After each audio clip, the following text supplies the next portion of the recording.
Hi friends, welcome back to my channel. ನಾನು ನಿಮ್ಮ ಪವಿತ್ರ. ಊರಿಂದ ಗೆಸ್ಟ್ ಬಂದಿದ್ದರು. ತುಂಬ ಇಂಪಾರ್ಟೆಂಟ್ ಗೆಸ್ಟ್ ಅವರು, ನಮ್ಮ ಅಕ್ಕ. ಇದುವರೆಗೂ ನಮ್ಮ ಮನೆಗೆ ಬಂದೇ ಇರಲಿಲ್ಲ, ಫಸ್ಟ್ ಟೈಮ್ ಬಂದಿದ್ದರು. ಸೊ ವೀಡಿಯೋ ಮಾಡ್ಕೊಳ್ಳೋಕ್ಕಾಗಿಲ್ಲ, ಬೇಜಾರಿದೆ ಅದೊಂದು. ಅವ್ರು ಬಂದು ಒಂದೇ ದಿನ ಇದ್ದಿದ್ದು, ಇವತ್ತು ಬಂದು ನಾಳೆ ಹೋಗ್ಬಿಟ್ರು.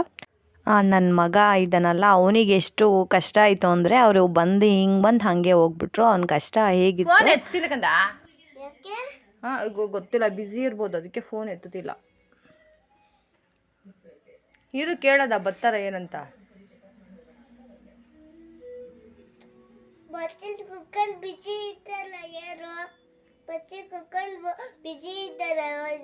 ಬಸ್ಸಲ್ಲಿ ಕುತ್ಕೊಂಡು ಬ್ಯುಸಿ ಅವರಾ? ಇರ್ಬೇಕು ಅವ್ರು ಹಂಗೆ ಊರಿಗೆ ಹೋಗ್ಬಿಟ್ರೆ ಏನು ಮಾಡೋದು?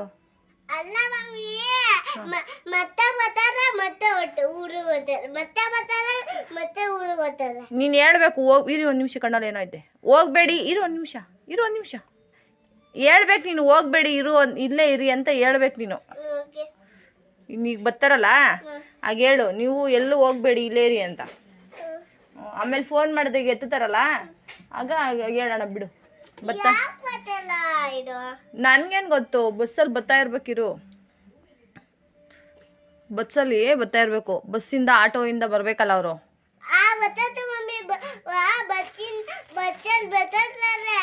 ಬಸ್ಸಲ್ಲಿ ಬರ್ತಾವ್ರಾ?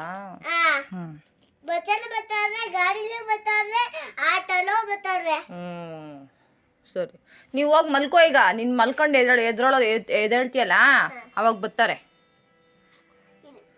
ಅಲ್ಲ, ನಾನು ಇಲ್ಲಿ ತನಕ ಹೂವು ಬಿಚ್ಚಕ್ಕೆ ಬರ್ತಾರೆ. ಹೂವು ಬಿಡ್ಸುವಾಗ ಬರ್ತಾರಾ? ಬರ್ದ ಈಗ ಹೂ ಬರ್ದ? ಮಲ್ಕೋ. ಈಗ ನಿಮ್ ಮಲ್ಕೊಂಡ್ ಮೇಲೆ ಬರ್ತಾರ, ಹೋಗು. ನಿಧಾನಕ್ಕೆ ಬರ್ಲಿ ಬಿಡು, ಏನಾಗುತ್ತೆ ಈಗ?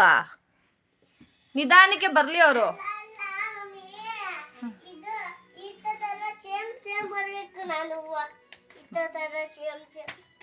ವಾ, ಇದು ನೀನ್ ಬರ್ದಿರೋದಾ? ಸಾಕತ್ತಾಗ ಬರ್ದಿದ್ಯಾ ಚಿನ್ನಿ? ಇಲ್ಲ, ಸೂಪರ್ ಆಗಿ ಬರ್ದಿದ್ಯಾ. ನೀನ್ ಹೂ ಬರ್ದಿರೋದಾ? ಓ, ಎಷ್ಟ್ ಚೆನ್ನಾಗಿ ಬರ್ದಿದ್ಯಾ. ಸೂಪರ್. ನೀನು ರಂಗೋಲಿನೂ ಬಿಡ್ಸಿದ್ಯಾ? ಸೂಪರ್ ನೀನು. ಈಗ ಹೋಗಿ ಮಲ್ಕೊಬಿಡ್ಕಂದ, ಬರ್ತಾರೆ. ಇಲ್ಲಾಂದ್ರೆ ಏನ್ ಮಾಡೋದು?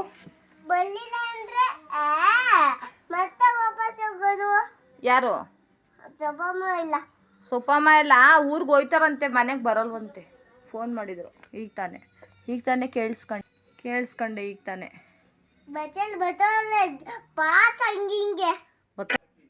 ಯಾಕ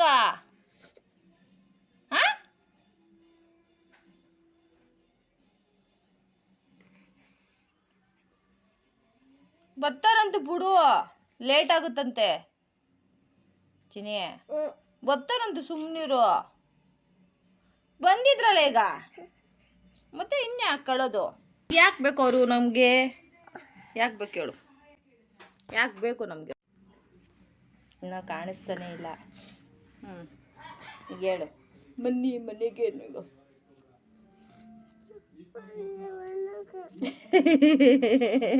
ನಗ್ತಾವನೆ ನೋಡಿ ಇವನು, ಕಳ್ಳ. ನೋಡಿ ನಗ್ತಾವನೆ, ಕಳ್ಳ.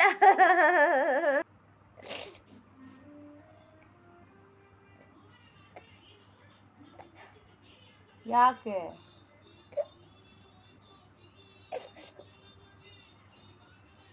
ಯಾಕವ?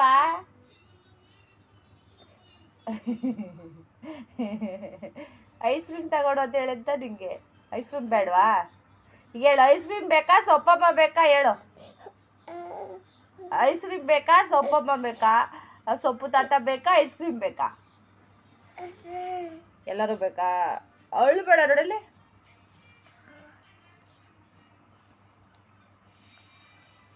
ಪ್ರಶಾಂತ್ ಅಣ್ಣ ಬೇಕಾ ರಾಜ ಅಣ್ಣ ಬೇಕಾ? ಮತ್ತಂತನ್ನ ಪ್ರಶಾಂತ್ ಅಣ್ಣ ಬಾ ಅನ್ನೋ ಹೇಳು. ನೋಡಿದ್ರಲ್ಲ ನನ್ನ ಮಗನ ಪ್ರಾಬ್ಲಮ್ಮು. ನೆನೆಸ್ಕೊಂಡು ಅವನಿಗೆ ಅವತ್ತೆಲ್ಲ ಜ್ವರನೇ ಬಂತು. ಇಡೀ ದಿನ ಅವ್ರು ನೆನ್ಪು ಮಾಡ್ಕೊಳ್ಳೋದೆ, ಫೋನ್ ಮಾಡು ಮತ್ತೆ ಬರಲಿ ಯಾಕೆ ಹೋಗ್ಬಿಟ್ರು, ಬರ್ತಾ ಇದ್ದಾರಾ, ಮತ್ತು ಮಲಗಿ ಎದ್ದರೆ ಮರ್ತೋಗ್ಬಿಡ್ತಾನೆ ಅಂದರೆ ಅವಾಗಲೂ ಮರೀಲಿಲ್ಲ ಅವನು, ಮತ್ತೆ ಗ್ಯಾಪಿಸ್ಕೊಂಡು ಅಳ್ತಾನೆ ಇದ್ದ. ಗೆಸ್ಟು 7 ಜನ ಬಂದಿದ್ದರು, ಅಕ್ಕ ಬಾವ ಅಮ್ಮ ಅಪ್ಪ ಮತ್ತು ನಮ್ಮ ಅತ್ತಿಗೆ ಗಂಡ ಒಬ್ಬರು ಬಂದಿದ್ದರು. ಪಾತ್ರೆಗಳು ನೋಡಿ ನಂದು ಇಷ್ಟೆಲ್ಲ ನಾನು ಇದ್ಯಾವುದು ಬಳಸ್ತಾನೇ ಇರಲಿಲ್ಲ. ಮತ್ತು ಇದನ್ನೆಲ್ಲ ಮೇಲಿಂದ ಎಳ್ಕೆ ಎಲ್ಲ ತೊಳೆದು ಮತ್ತು ಅಡುಗೆ ಮಾಡಾದ್ಮೇಲೆ ಎಲ್ಲ ಕ್ಲೀನಾಗಿ ನಮ್ಮ ಶೆಲ್ಫ್ ಎಲ್ಲ ಫುಲ್ ಆಗಿಬಿಟ್ಟಿದೆ. ಅಡುಗೆ ಮನೆ ಈ ರೀತಿ ಇರೋದು ನೋಡಿ ನಂಗೆ ತಲೆನೇ ಕೆಟ್ಟೋಗ್ಬಿಡ್ತು. ನಾವು ನನ್ನ ಮಕ್ಕಳು ನಮ್ಮ ಯಜಮಾನ್ರು ನನ್ನ ಮಕ್ಕಳು ಅಷ್ಟೇ ಜನ ಇರೋದ್ರಿಂದ ಕಡಿಮೆ ಮಾಡಿ ಅಪ್ಪ ಯಾವಾಗಲೂ ರೇಗಿಸ್ತಾ ಇರ್ತಾರೆ ನನಗೆ 1 ಗ್ಲಾಸ್ ಅಕ್ಕಿ ಅಂತ. ಹಾಗಾಗಿ ಅವರು 7 ಜನ ಬಂದಿದ್ರು, ನಾವು 4 ಜನ 11 ಜನ ಆಗಿಬಿಟ್ವಿ. ನನಗೆ ಅಡುಗೆ ಮಾಡೋದೇ ಗೊತ್ತಾಗಲಿಲ್ಲ, ತುಂಬ ಗಾಬರಿ ಮಾಡ್ಕೊಬಿಟ್ಟೆ. ಸಾಂಬಾರು ಕೂಡ ಎಡವಟ್ಟು ಮಾಡಿಟ್ಟೆ. ಸೋಮವಾರ ಆಗಿರೋದ್ರಿಂದ ನಾನ್ ವೆಜ್ ಎಲ್ಲ ಏನು ಅವ್ರು ತಿನ್ನಲ್ಲ ಅಂತ ಏನು ಜಾಸ್ತಿ ಮಾಡಿರಲಿಲ್ಲ. ಅಕ್ಕಂಗೂ ನನಗೆ ಏನೇನೋ ಅಡುಗೆ ಮಾಡಿ ಬಡಿಸ್ಬೇಕು ಅಂತ ಆಸೆ ಇತ್ತು, ಬೇಜಾರಾಯಿತು. ಇವತ್ತು ಬಂದರು ನಾಳೆ ಹೋಗ್ಬಿಟ್ರು. ನಾನು ಮದುವೆ ಆಗಿ ಬಂದಾದಮೇಲೆ ಅವರು ಬಂದೇ ಇಲ್ಲ, ಆವಾಗಲೂ ಬಂದಿಲ್ಲ. ನನ್ನ ಮಕ್ಕಳು ಪ್ರೆಗ್ನೆನ್ಸಿಲೂ ಬಂದಿರಲಿಲ್ಲ. ಮಗು ಕರ್ಕೊಂಡು 5 ತಿಂಗಳು ಮಗು ಇಟ್ಕೊಂಡು ನಾನು ಬೆಂಗಳೂರಿಗೆ ಬಂದಿದ್ದೆ 2 ಮಕ್ಕಳನ್ನ. ಆಗಲೂ ಕೂಡ ನೋಡೋಕೆ ಬಂದಿರಲಿಲ್ಲ. ಒಂದು ಕಡೆ ಎಲ್ಲೋ ಬೇಜಾರಿತ್ತು. ಹೇಳ್ತಾರಲ್ಲ, ಒಬ್ಬ ವ್ಯಕ್ತಿ ಇಷ್ಟ ಆದರೆ ಆ ವ್ಯಕ್ತಿ ಮಾಡೋ ದೊಡ್ಡ ತಪ್ಪು ಕೂಡ ಸಣ್ಣದಾಗಿ ಕಾಣಿಸುತ್ತೆ. ಆ ವ್ಯಕ್ತಿ ಇಷ್ಟ ಆಗಲಿಲ್ಲ ಅಂದರೆ ಅವ್ರು ಮಾಡೋ ಸಣ್ಣ ತಪ್ಪ ಕೂಡ ದೊಡ್ಡ ತಪ್ಪಾಗಿ ಕಾಣಿಸುತ್ತೆ ಅಂತ. ಹಂಗಾಗಿ ನಮ್ಮ ಅಕ್ಕ ಅಂದರೆ ಇಷ್ಟ ಅಲ್ವಾ, ಹಾಗಾಗಿ ಅವ್ರು ಬಂದಿಲ್ದಿರೋದೊಂದು ಯಾವಾಗಲೂ ಬೇಜಾರು ಮನಸ್ಸಲ್ಲಿ ಕಾಡ್ತಾ ಇತ್ತು. ಈಗ ಬಂದಿದ್ದು ಖುಷಿನೇ ಒಂದು ಕಡೆ, ಆದರೆ ಅವರ ಪರ್ಸ್ನಲ್ ರೀಸನ್ಗೆ ಬಂದ್ರಲ್ಲ, ಅದು ನನಗೆ ಸ್ವಲ್ಪ ಬೇಜಾರು. ನನ್ನ ತಂಗಿ ಮಕ್ಕಳು ಅಂತ ನೋಡೋಕೆ ಬಂದಿದ್ದರೆ ಚೆನ್ನಾಗಿರ್ತಿತ್ತು. ಫೈನಲಿ ನಾನು ಅಡುಗೆ ಮನೆ ಎಲ್ಲ ಕ್ಲೀನ್ ಮಾಡಿಬಿಟ್ಟೆ. ನನಗೆ ಈ ಥರ ನೀಟಾಗಿ ಪಾತ್ರೆ ಎಲ್ಲ ಮೇಲೆ ಹೋಗ್ಬಿಡ್ಬೇಕು. ನಾನು ಏನು ಬಳಸ್ತೀನಿ ಪಾತ್ರೆಗಳದು ಅಷ್ಟೇ ಇಟ್ಕೋಬೇಕು, ಅಲ್ಲೇ ತೊಳಿಬೇಕು, ಅಲ್ಲೇ ಎತ್ತಿಟ್ಕೋಬೇಕು. ಅಡುಗೆ ಮನೆ ನನಗೆ ಶೆಲ್ಫೆಲ್ಲ ಫುಲ್ಲು ನೀಟ್ ಇರಬೇಕು, ನನಗೆ ಖಾಲಿ ಇರಬೇಕು. ಇದು ನೆಕ್ಸ್ಟ್ ಡೇ ಲಾಗು. ಬರೀ ಪಾತ್ರೆ ವಿಷಯ ಎಲ್ಲ ಅವ್ರು ಇವತ್ತು ಹೋಗ್ಬಿಡ್ತಾರೆ. ನನಗೆ ಎಷ್ಟು ಹೆವಿ ಕೆಲಸ ಅಂತಂದರೆ ಆ ಪಾತ್ರೆದಷ್ಟೇ ಅಲ್ಲ, ಪಾತ್ರೆದು ಅಡುಗೆ ಮನೆ ಕ್ಲೀನ್ ಮಾಡೋದು 1 ದಿನ ಆಯಿತು. ಇದು ನೆಕ್ಸ್ಟ್ ಡೇ ಲಾಗು. ಪಾತ್ರೆ ತೊಳೆಯೋದಲ್ಲದೆ ಬಟ್ಟೆ ಕೂಡ ಆ ಬೆಡ್ಶೀಟು 1 ದಿನ ಬೆಡ್ಶೀಟ್ ಅವರು ಯೂಸ್ ಮಾಡಿದ್ದು, ಆದರೆ ಇದನ್ನು ಎತ್ತಿಟ್ಕೊಳ್ಳೋಕ್ಕೂ ಆಗ್ತಿಲ್ಲ ನನಗೆ, ಈಚೆನೂ ಇಡೋಕ್ಕಾಗ್ತಿಲ್ಲ, ಮತ್ತು ದಿವಾನಾಗ ಮತ್ತೆ ಹಾಕೋಕ್ಕೂ ಆಗ್ತಿಲ್ಲ. ಮತ್ತೆ ಅದನ್ನೆಲ್ಲ ವಾಶ್ ಮಾಡಬೇಕಿತ್ತು. ಅದೊಂದು ನನಗೆ ತುಂಬ ದೊಡ್ಡ ತಲೆನೋವು. ಮತ್ತೆ ಬರ್ತಾರೇನೋ ಈಚೆ ಇಡೋಣ ಅಂದರೆ, ಸದ್ಯಕ್ಕೆ ಮತ್ತೆ ಬರೋಲ್ಲ ಅವರು. ಹಾಗಾಗಿ ಒಂದಷ್ಟು ಬೆಡ್ಶೀಟ್ಗಳು ಅವು ತುಂಬ ಜ್ವರನೇ ಬಂದ್ಬಿಡುತ್ತೆ ನನಗೆ ಬಟ್ಟೆ ಎಲ್ಲ ಕ್ಲೀನ್ ಮಾಡೋ ಅಷ್ಟರಲ್ಲಿ. ಇದು ನನ್ನ ಯಜಮಾನ್ರಿಗೆ ನನ್ನ ಕಾಲು ಸಿಮೆಂಟ್ ಎಲ್ಲ ಆಗಿತ್ತು, ಅವರಿಗೆ ಉಗ್ರೇನೋ ನೋವು ಅಂತ ಹೇಳ್ತಿದ್ದೆ. ಅದು ಕ್ಲೀನ್ ಮಾಡ್ತಾ ಇದ್ದೆ. ನನ್ನ ಮಗ ವೀಡಿಯೋ ಮಾಡ್ಕೊತೀನಿ ಅಂತೇಳಿ ಮಾಡ್ಕೊತಾ ಇದ್ದ. ನನಗೆ ಇಲ್ಲಿ ಮನೆಯದು ಸ್ವಲ್ಪ ಪ್ರಾಬ್ಲಮ್ ಆಗಿತ್ತು. ಬಾಡಿಗೆ ಮನೆ ನಾವಿರೋದು ಖಾಲಿ ಮಾಡಬೇಕು ಅಂತ ಹೇಳ್ತಾಯಿದ್ರು ಓನರು. ಬಾಡಿಗೆ ಜಾಸ್ತಿ ಮಾಡಿದ್ದಾರೆ. ಹೋದ ವರ್ಷ ಅಷ್ಟೇ 500 ರೂಪಾಯಿ ಜಾಸ್ತಿ ಮಾಡಿದರು, ಈ ವರ್ಷವೂ ಕೂಡ 500 ರೂಪಾಯಿ ಜಾಸ್ತಿ ಮಾಡಿದ್ರು. ನಮಗೆ ಸ್ವಲ್ಪ ಬೇಜಾರಾಯಿತು, ಖಾಲಿ ಮಾಡೋಣ, ಪ್ರತಿ ವರ್ಷ ಹಿಂಗೆ ಜಾಸ್ತಿ ಮಾಡ್ತಾರೆ ಅಂತ ಅಂದ್ಕೊಂಡಿದ್ವಿ. ನನಗೆ ಏನೇ ಕಷ್ಟ ಬಂದರೂ ಫಸ್ಟ್ ಹೇಳ್ಕೊಳ್ಳೋದೇ ನಮ್ಮ ಅಕ್ಕನ ಹತ್ರ, ಅಪ್ಪ ಅಮ್ಮನ ಹತ್ರ ಹೇಳ್ಕೊಡಲ್ಲ. ಇಬ್ಬರು ಅಕ್ಕನ ಹತ್ರ ಹೀಗಾಗಿದೆ ಏನು ಮಾಡೋದು ಅಂತ ಫಸ್ಟು ಕೇಳ್ತೀನಿ. ಅವ್ರು ಏನು ಹೇಳ್ತಾರೆ ಅದ್ರ ಮೇಲೆ ಡಿಸೈಡ್ ಮಾಡ್ತೀನಿ. ಸೊ ಅಕ್ಕ ಅವರಿಬ್ಬರೇ ಹೇಳಿದ್ದಷ್ಟೇ, ಏನು ಅಮೌಂಟ್ ಆಗುತ್ತೆ ನಾನು ಕೊಡ್ತೀನಿ, ಯೋಚನೆ ಮಾಡಬೇಡ, ನಾವಿದ್ದೀವಿ. ಸೊ ನಮಗೆ ಅಮೌಂಟು ಮುಖ್ಯ ಅಲ್ಲ, ದುಡ್ಡು ಮುಖ್ಯ ಅಲ್ಲ. ಸೊ ನಮ್ಮ ಕಷ್ಟ ಹೇಳ್ಕೊಳ್ಳೋದು ಆ ದುಡ್ಡು ಕೊಡಲಿ ಅಂತ ಅಲ್ಲ. ಸೊ ನಮ್ಮ ಬ್ಯಾಕ್ ಬೋನಾಗಿ ಒಬ್ಬರು ನಾವಿದ್ದೀವಿ, ಯೋಚನೆ ಮಾಡಬೇಡ ಅಂತ ಹೇಳ್ತಾರಲ್ಲ, ಆ ಮಾತಿಗೋಸ್ಕರ ನಮ್ಮದೇನೇ ಇದ್ದರೂ ಅವ್ರ ಹತ್ರ ಹೇಳ್ಕೊತೀವಿ. ಸೊ ಅವರಿಬ್ಬರು ನನಗೆ ಜಾಸ್ತಿ ಸಪೋರ್ಟ್ ಮಾಡ್ತಾರೆ, ಅಪ್ಪ ಅಮ್ಮನಿಗಿಂತ ಜಾಸ್ತಿ ಈ ಇಬ್ಬರು ಅಕ್ಕಂದಿರು ಸಪೋರ್ಟ್ ಮಾಡ್ತಾರೆ. ಇಷ್ಟು ಬೆಡ್ಶೀಟ್ಗಳು ಅದೆಲ್ಲ ತೆಗೆದು, ಮತ್ತು ಇದು ನಮ್ಮ ದಿವಾನ. ಈ ವರ್ಷ 2024ರಲ್ಲಿ ನಾನೇ ಅಂದ್ಕೊಂಡಿರಲಿಲ್ಲ ಇದೆಲ್ಲ ತೊಗೋತೀವಿ ಅಂತ. ದಿವಾನ ತೊಗೊಂಡಿರಲಿಲ್ಲ, ತುಂಬ ದಿನ ಆಗಿತ್ತು. ಇದಕ್ಕೆ ಮೇಜರ್ ಕಾರಣ ನಮ್ಮ ಅಣ್ಣ ಏನೇ ತೊಗೊಂಡ್ರು ನನಗೆ ಹೊಟ್ಟೆ ಕಿಚ್ಚು ಜಾಸ್ತಿ. ಅವನೊಂದು ಫ್ರಿಡ್ಜ್ ತಗೋಬಿಟ್ಟ, ಆವಾಗಲೇ ನನಗೆ ಹೊಟ್ಟೆ ಕಿಚ್ಚು ಜಾಸ್ತಿ ಆಯಿತು. ನಾನೇನು ತೊಗೊಂಡಿಲ್ಲ ಮನೆಗೆ. ಸೊ ಮನೆಗೆ ಬೇಕಾಗಿ ಬೇಸಿಕ್ ನೀಡ್ಸು ತೊಗೊಂಡಿರಲಿಲ್ಲ, ಇವಾಗ ತೊಗೊಂಡೆ. ಇವರು ನಮ್ಮ ಮನೆ ಓನರು. ನಮ್ಮ ಮಗನಿಗೆ ದುಡ್ಡು ಕೊಟ್ಟಿದ್ರು, ಅದು ಹಂಗೆ ಇಟ್ಕೊಂಡಿದ್ದಾನೆ ನೋಡಿ. ನನ್ನ ಬಾಳಿಗೆ ಮನೆ ಖಾಲಿ ಮಾಡಬೇಕು ಅಂತ ಅಂದ್ಕೊಂಡಿದ್ನಲ್ಲ, ಸೊ ಅವ್ರು ಬಂದರು. ಆಮೇಲೆ ಇಲ್ಲ ಇಲ್ಲೇ ಇರೋಣ ಅಂತ ಡಿಸೈಡ್ ಮಾಡಿದ್ವಿ. ಬಂದರು, ಪ್ರಾಬ್ಲಮ್ಸ್ ಎಲ್ಲ ಕ್ಲಿಯರ್ ಮಾಡ್ಕೊಂಡ್ವಿ. ಇಲ್ಲೇ ಇರಬೇಕು ಅಂತಲೇ ಅಂದ್ಕೊಂಡ್ವಿ. ಇದೊಂದು ವರ್ಷ ಇರೋಣ, ಮಕ್ಕಳು ದೊಡ್ಡವರಾದ್ಮೇಲೆ ಚೇಂಜ್ ಮಾಡಿದ್ರಾಯ್ತು ಅಂತೇಳಿ ಉಳ್ಕೊಂಡ್ವಿ. ಇವರು ನಮ್ಮ ಮನೆ ಓನರು. ನಾಯಿ ಅಂದರೆ ತುಂಬ ಇಷ್ಟ ಅವರಿಗೆ. ಓನರ್ ಒಳ್ಳೆಯವರೇ. ಇವರು ವಿಜಯನಗರದಲ್ಲಿರೋದು. ನನಗೆ ಇಲ್ಲಿ ಮಕ್ಕಳಿಗೆ ಆಟ ಆಡೋಕ್ಕೆ ಚೆನ್ನಾಗಿದೆ ಜಾಗ.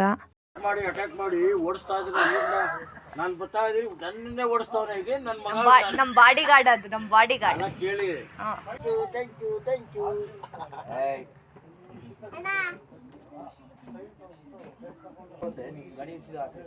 ಈಗ ಇದಕ್ಕೇನು ಊಟ ಬೇಕು? ಮಾಮೂಲಿ ಊಟ ನಮ್ಮ ಮನೆ ಏನು ಮಾಡ್ತೀವಿ ನನ್ನ ಕೈಯಿಂದ ಒಂದು ತುತ್ತು ಒಂದು ತಿನ್ನಿಸ್ತೀನಿ ಕೊಡ್ತೀವಿ. ನಮ್ಮ ಭೀಮಾ ನೋಡಿ ತುಂಬ ಇಷ್ಟ ಆಗೋಯ್ತು ಅವರಿಗೆ. ನಾನು ಕೈಯಾರ ನಾನೇ ಅದಕ್ಕೆ ತಿನ್ನಿಸ್ಬೇಕು ಊಟ ಅಂತೇಳಿ ಊಟ ಹಾಕಿಸ್ಕೊಂಡು ತಿನ್ನಿಸ್ತಾಯಿದ್ರು. ತುಂಬ ಆ್ಯಕ್ಟಿವ್ ಆಗಿದೆ ನಮ್ಮ ಭೀಮಾ. ಬಾಯ್ ಅಂಕಲ್ ಚೋಟೋ ಚೋಟೋ ಬಲ್ಲಪ್ಪ ಬಾಯ್, ಗುಡ್ ನೈಟ್. ಬಾಯ್, ಗುಡ್ ನೈಟ್. ಗುಡ್ ನೈಟ್ ಹೇಳೋ. ಮಕ್ಕಳು ವೀಕ್ ಆಗ್ತವೆ. ಮುಂಚೆ ನಾನು ಬಂದಾಗ ಓದ್ಸೋದಿ ಬಂದಾಗ ದಪ್ಪಾಗಿದ್ವಿ, ಯಾಕೋ ಸಣ್ಣಗಾಗ್ತವೆ. ಹಂಗಲ್ಲ ಕಣ, ದಪ್ಪ ಬೇಡ. ಆ ಫೆಬ್ರವರಿಗೆ ಮತ್ತೆ ನಮ್ಮ ಅಕ್ಕ ಬರ್ತಾಯಿದ್ದಾರೆ, ಆಗ ಖಂಡಿತ ತೋರಿಸ್ತೀನಿ. ನಮ್ಮ ದೊಡ್ಡಕ್ಕನ್ನ, ಎರಡನೇ ಅಕ್ಕನ ತೋರಿಸಿದ್ದೀನಿ, ದೊಡ್ಡಕ್ಕನ ತೋರಿಸಿಲ್ಲ. ತೋರಿಸ್ತೀನಿ ಖಂಡಿತ. ಹಾಗೆ ಅಣ್ಣ ಏನೇ ತೊಗೊಂಡ್ರು ನನಗೆ ಹೊಟ್ಟೆ ಕಿಚ್ಚಾಕುತ್ತೆ ಅಂತ ಹೇಳಿದ್ದೆ. ಸೊ ನಾನು ಒಂದು ಹೊಸ ಫ್ರಿಡ್ಜ್ ತೊಗೊಂಡೆ, ದಿವಾನ ಸೆಟ್ ತೊಗೊಂಡೆ. ನಂದು ಗಾಡಿ, ನನ್ನ ಮಗನ್ನ ಇಲ್ಲಿಂದ ನಮ್ಮನೆಯಿಂದ ಸ್ಕೂಲ್ಗೆ 2 ಕಿಲೋಮೀಟ್ರ್ ನಡ್ಕೊಂಡು ಹೋಗ್ತಾಯಿದ್ದೆ. ಸೆಕೆಂಡ್ ಹ್ಯಾಂಡ್ಲ್ ಗಾಡಿ ತೊಗೋಬೇಕು ಅಂತ ತುಂಬ ದಿನ ಅಂದ್ಕೊಂಡಿದ್ದೆ, ಅದನ್ನು ತೊಗೊಂಡೆ. ಸೊ ಈ ವರ್ಷ ನಂಗೆ ತುಂಬ ಒಳ್ಳೆಯ ವರ್ಷನೇ ಅಂತ ಹೇಳ್ಬೋದು. ಸೊ 2025ಕ್ಕೆ ನನ್ನ ಕನಸು ಒಂದು ಒಡವೆ ತೊಗೋಬೇಕು ಅಂತ ಆಸೆ. ನಾನು ಎಲ್ಲ ಕಷ್ಟಗಳಿಗೆ ಬಾಯ್ ಹೇಳಿ ಹೊಸ ವರ್ಷನ ಸೆಲೆಬ್ರೇಟ್ ಮಾಡ್ತಾಯಿದ್ದೀನಿ. ವಿಡಿಯೋ ಇಷ್ಟ ಆದರೆ ಲೈಕ್ ಮಾಡಿ, ಸಬ್ಸ್ಕ್ರೈಬ್ ಆಗಿ ನನ್ನ ಚಾನಲ್ಗೆ.